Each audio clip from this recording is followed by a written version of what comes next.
Hi, Carol Winter here, and today I'm going to talk about um, another Facebook marketing tip that you can use for advertising and to get people on your list.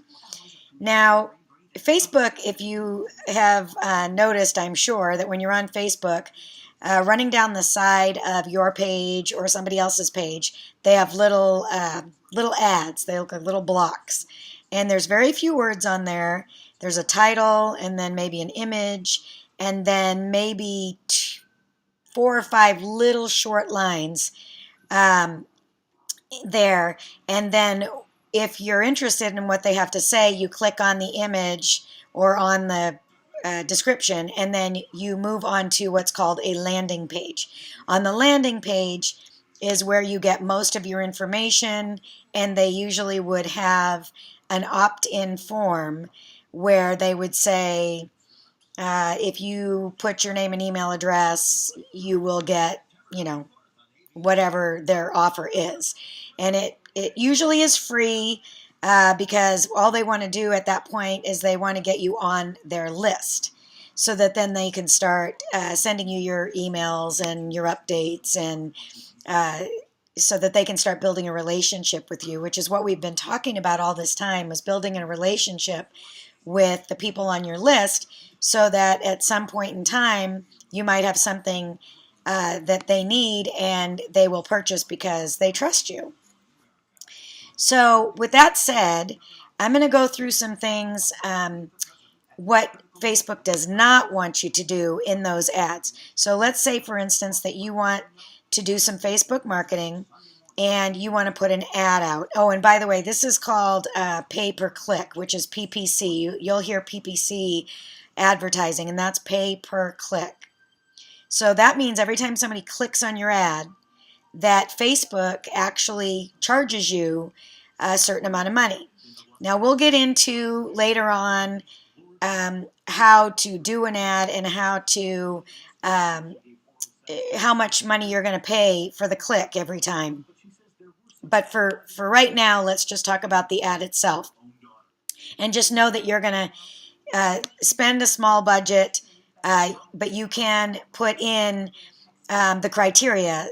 If you want to pay $5 a day or $10 a day, they'll stop charging you for those clicks um, because you have a cap on what you'll spend a day, which is helpful. Anyway, let's get back to the ads. Now, Facebook is very, very, very picky.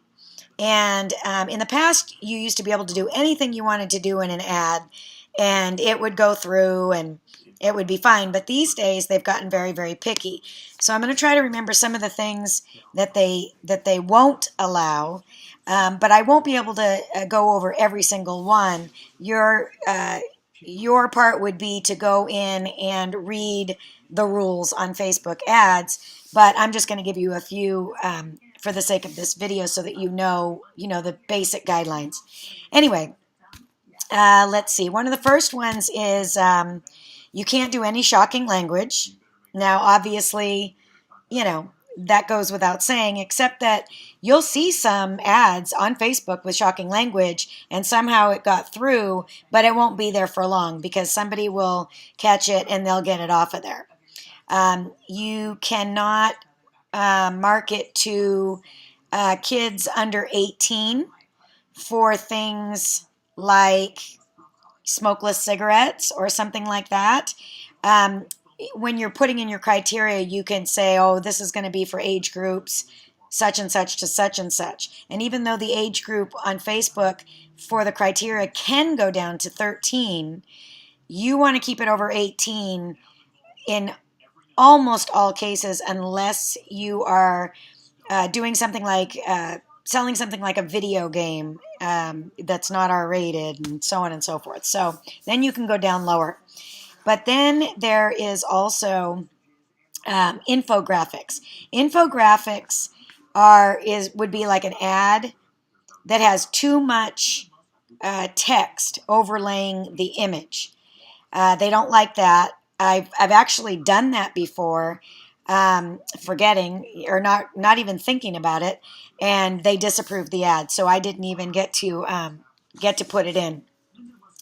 And then you also cannot have claims that are unsubstantiated. For instance, if you say this will perform this way, or you will make this much money, or something like that, they won't allow that either because it's unsubstantiated. Okay, so those are some of the things that you cannot do. There are others, but that's the bulk of them. And what I want to talk about now is I talked about the landing page and how when they click on the ad, they're going to go to what you have also made, which is a landing page. And that's where, some people call it a sales page, that's where you give the bulk of the information about your product. That's where you want to tell them all about it. You want to hype it up. You want to, say whatever it is you want to say that obviously is truthful about your product, but you want to say it in an exciting way so that they can, they want to be a part of it. And then what you'll do is you'll have an opt-in form there. That's where you capture the information, their name and email, or just their email, or their name and email and phone number, whatever you decide to do. And we'll go over landing pages at another time as well. But with Facebook, they'll click on the ad, they'll go to the landing page, and on that landing page, if you have made some kind of a offer, like a coupon or something like that, on the ad, you also have to have it on the landing page. It has to be congruent with the ad, the landing page and the ad. They must be congruent. If they're not, you're not going to get approved, because you can't make some claim on the ad and then they go to the landing page and that offer is no longer available. That just doesn't work, because that's basically kind of a bait and switch, or you're duping them. So anyway, those are some of the things that you cannot do. We will be talking on our subsequent videos about things that you can do and how to do it, and then we'll talk about landing pages as well. So stay tuned, and I will see you on the next video, and I am very happy you're here, and have a great day.